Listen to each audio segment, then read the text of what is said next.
right? And I've spent some time thinking about trust. Like, I actually think that the only true natural resource is trust.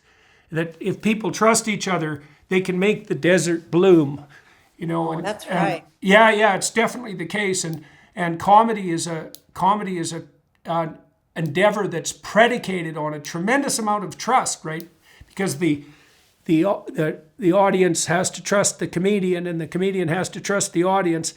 I mean, one of the things I've learned to do. Tell me about this for you.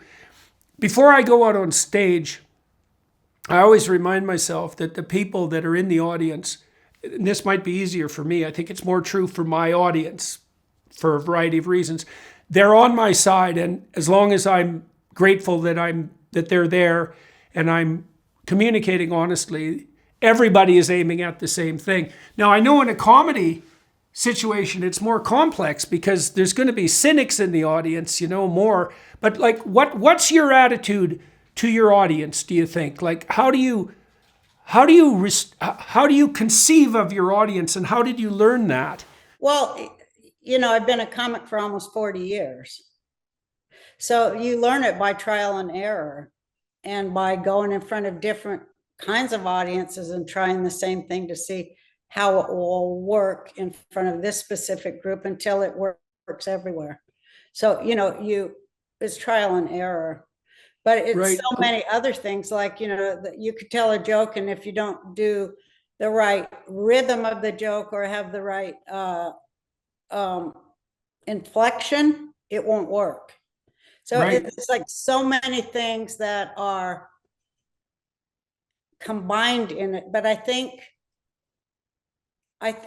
that what I've learned is when the audience knows or trusts that you are having fun and that you're enjoying it, and yeah, that you have gratitude that they've come there to see you and they love you, and then you can't help but love them back. I mean, already you love them because they're your fans and they keep you alive, and there is a tethering between me and my fans. And I suppose every other comic might have that same view. I don't know, but it's a tethering to reality and to the best in humankind. They want how Virginia Woolf said the job of the writer is to put the severed parts together, right? I think she wrote that in Three Guineas, but one of my favorite books. But anyway, I always think of comedy like that because we're putting the severed parts together that other people may not see, and that's mostly what we do. Things that seem disparate Mm-hmm. ideas, but then when you really look at them under a microscope, they're very connected, and people are like, "Oh yeah," and Right, so right, right. That's an insight. Yeah, yeah. That drawing of connection. Yeah. and once you do Uh, that, and they appreciate that it's well yeah, thought definitely. out, and then Yeah. they're kind of like, well, I thought that way too. There's that too. Right. I Yeah. think that way too, but I couldn't Couldn't say it say in it. that way, Yeah. or it didn't occur to me in that way. But you gave words to something that was like vague and spinning around in my head. You you Yeah. you gave me the building blocks for that. So So it's thank just a you. lot of love. It's just really a lot of love. And, So, it's just such a great positive energy thing to be able to affect that and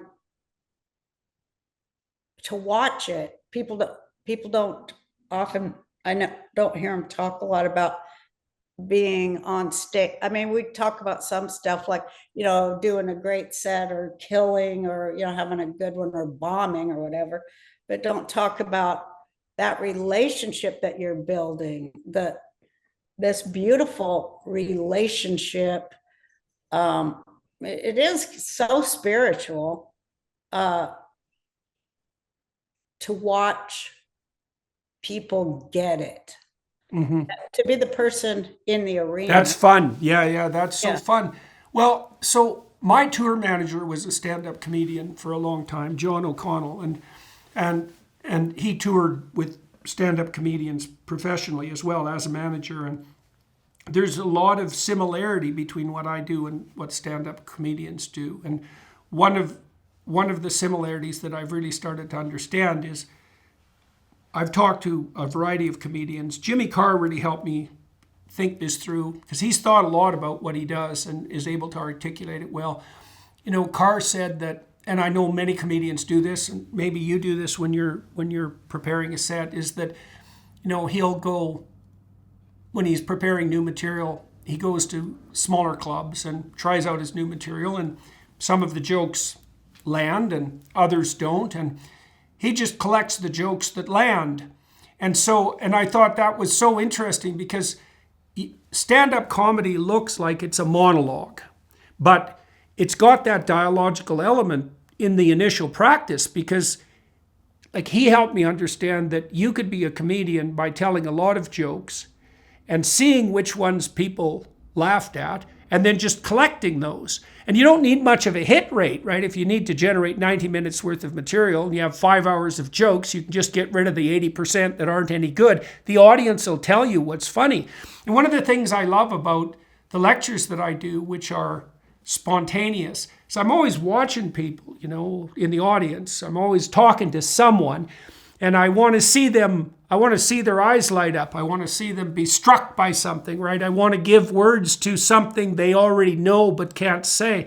And people have told me that a lot, that they like my lectures because I say things they know to be true but haven't been able to articulate. And certainly comedians do that.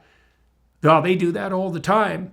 And it is great because often if I can make a point that has that characteristic but is also funny, I mean, that's a blast if you can manage to pull that off. It's a real blast too. And when you're writing your set, because I do 90 minutes, but you do it in groups, you do your jokes in groups to build on an idea that culminates, it's like little groups are probably 5 to 7 minutes. And you start at one premise with a joke, and then the next joke is that kind of built on that previous premise, and it goes a little bit deeper, and then the next goes deeper, and then by the 5th part of the bit, you've blown up the whole premise and showed that it was bullshit all along. That's what I like to do, and it's like turn everything on its head from its head. I can't really explain it, but that's my favorite part because it's like, oh, we thought she was going to go left, but she went right. I mean, I'm not talking politically. We thought she was going here, but the whole time she was taking us here. I love that misdirection stuff because that gets the biggest laughs because they thought they were getting set up for something completely different. I like to remove their expectations where they go, oh yeah, I've heard this before. Come in and go. And I think, by virtue of the fact that I've always been one of few women in comedy, that's been a plus for me. You mentioned earlier that you have thought through comedy from the perspective, I think you said age and sex. What else? So talk a little bit more about being a female in the comedy industry because most comedians are men. Like my experience has been that truly comical stand-up comedian females are very rare. Yeah, it's too hard. It's so hard. But one thing I found out, probably because I have 5 kids, I that's one of my good jokes. I say, I have 5 children. I used to be kind of pro-life. That's a good joke. Yeah, that's a good joke. But my friends are all comics. But, all these guys, I always ask people because I'm nosy. I'm nosy old Jewish woman. And so I'll ask them, they always have a funny mom. So much a part of it. So That's interesting. You know what? My mother just died. She died this week. And one of the great memories I have of my mother is, and this is something I always knew about her, is I could always make her laugh. And so that was a big basis of our relationship. I could always make Mom laugh by teasing her. In fact, I think the last thing I said to her when she was in the hospital, I was giving her hell about being in the hospital because my father was ill, and so we were worried about him. And then she ended up in the hospital, and I gave her a rough time, and that made her laugh. And so that's interesting. And I haven't heard anyone say that relationship of comedy with the mother is so particularly important, but that was definitely the case in my household. It was my mom that I could really make laugh. I wonder why that is exactly. It's obviously a form of play, but I wonder why it would be sex linked like that. Well, I want to hear more about your experiences as a female comedian.